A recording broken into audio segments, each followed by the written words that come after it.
कनक काला से भरी कुपर थारा। श्री राम जय जय राम।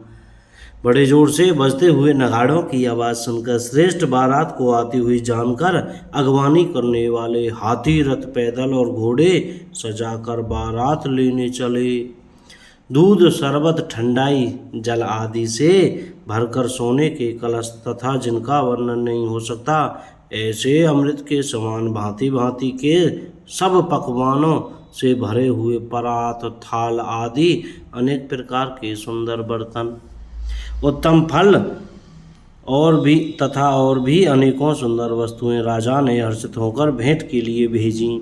गहने, कपड़े, नाना प्रकार की मूल्यवान मणियां, रत्न, पशु पक्षी, घोड़े, हाथी और बहुत तरह की सवारियां तथा बहुत प्रकार के सुगंधित एवं सुहावने मंगल द्रव्य और शगुन के पदार्थ राजा ने भेजे। दही, चूड़ा और अगणित उपहार की चीज़ें कामरों में भर भर कर कहार चले। अगवानी करने वालों को जब बारात दिखाई दी तब उनके हृदय में आनंद छा गया और शरीर रोमांच से भर गया। अगवानों को सब सज के साथ देखकर बारातियों ने प्रसन्न होकर नगाड़े बजाए। बाराती तथा अगवानों में से कुछ लोग परस्पर मिलने के लिए हर्ष के मारे बाग छोड़कर सरपट दौड़ चले और ऐसे मिले मानो आनंद के दो समुद्र मर्यादा छोड़कर मिलते हों। देव सुंदरियां फूल बरसाकर गीत गा रही हैं और देवता आनंदित होकर नगाड़े बजा रहे हैं। अगवानी में आए हुए उन लोगों ने सब चीज़ें दशरथ जी के आगे रख दी और अत्यंत प्रेम से विनती की। जय सिया राम। राजा दशरथ जी ने प्रेम सहित सब वस्तुएं ले लीं। फिर उनकी बख्शीशें होने लगी और वे याचकों को दे दी गईं। तदंतर पूजा, आदर, सत्कार और बड़ाई करके अगवान लोग उनकी जनवासे की ओर ले चले। विलक्षण वस्त्री के पावड़े पड़ रहे हैं जिन्हें देखकर कुबेर भी अपने धन का अभिमान छोड़ देते हैं। बड़ा सुंदर जनवासा दिया गया जहाँ सबको सब प्रकार की सुविधा था।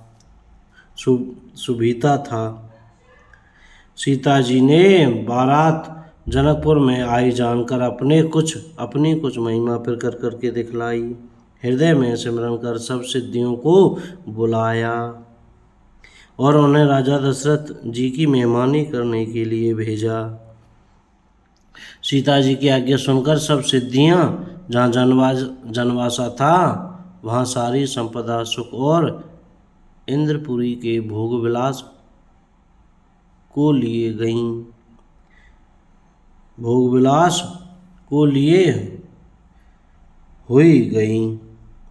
बारातियों ने अपने अपने ठहरने के स्थान देखे तो वहाँ देवताओं के सब सुखों को सब प्रकार से सुलभ पाया। इस ऐश्वर्य का कुछ भी भेद कोई जान नहीं सका। सब जानकी जी की बड़ाई कर रहे हैं। श्री रघुनाथ जी यह सब सीता जी की महिमा जानकर और उनका प्रेम पहचानकर हृदय में हर्षित हुए। पिता दशरथ जी के आने का समाचार सुनकर दोनों भाइयों के हृदय में महान आनंद समाता न था।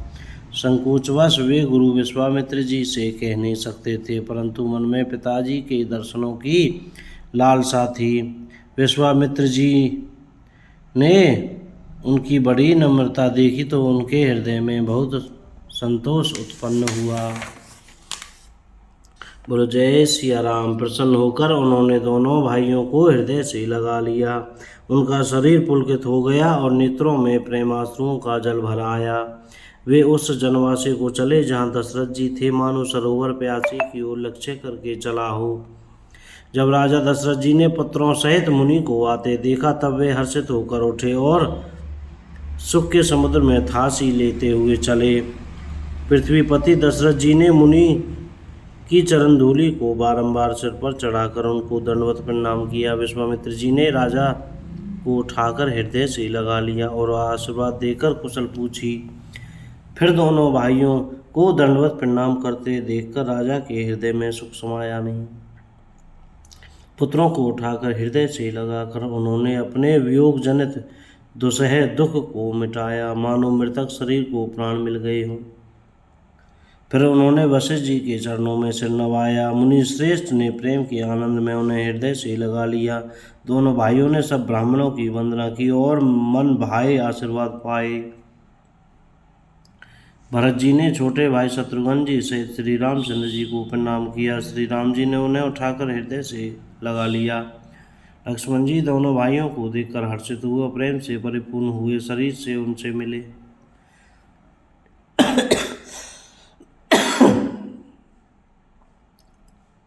तदंतर परम कृपालु और विनयी श्री रामचंद्र जी अयोध्यावासियों, कुटुंबियों, जाति के लोगों, याचकों, मंत्रियों और मित्रों सभी से यथायोग्य मिले। श्री रामचंद्र जी को देखकर बारात शीतल हुई। राम के वियोग में सबके हृदय में जो आग जल रही थी वह शांत हो गई। प्रीति की रीति बखान नहीं हो सकता, प्रीति की रीति का बखान नहीं हो सकता।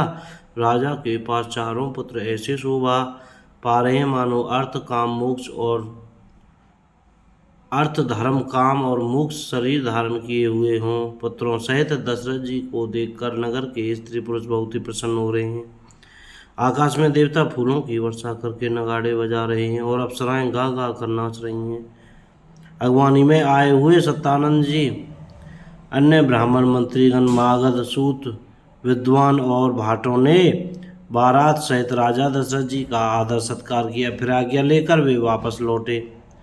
बारात लगन के दिन से पहले आ गई है, इससे जनकपुर में अधिक आनंद छा रहा है। सब लोग ब्रह्मानंद प्राप्त कर रहे हैं और विधाता से मनाकर कहते हैं कि दिन रात बड़े हो जाएं। श्री रामचंद्र जी और सीता जी सुंदरता की सीमा हैं और दोनों राजा पुण्य की सीमा हैं। जहाँ तहाँ जनकपुरवासी स्त्री पुरुषों के समूह इकट्ठे होकर यही कह रहे हैं, जनक जी के सुकृत पुण्य की मूर्ति जानकी जी हैं और दशरथ जी के सुकृत देह धारण किए हुए श्री राम जी हैं। इन दोनों राजाओं के समान किसी ने शिव जी की आराधना नहीं की और न इनके समान किसी ने फल ही पाए। इनके समान जगत में न कोई हुआ, न कहीं है, न होने का ही है। हम सब भी संपूर्ण पुण्यों की राशि हैं जो जगत में जन्म लेकर जनकपुर के निवासी हुए हैं। बोल सियावर रामचंद्र की जय। कोई गलती हो गई हो तो क्षमा करें। जय सिया राम।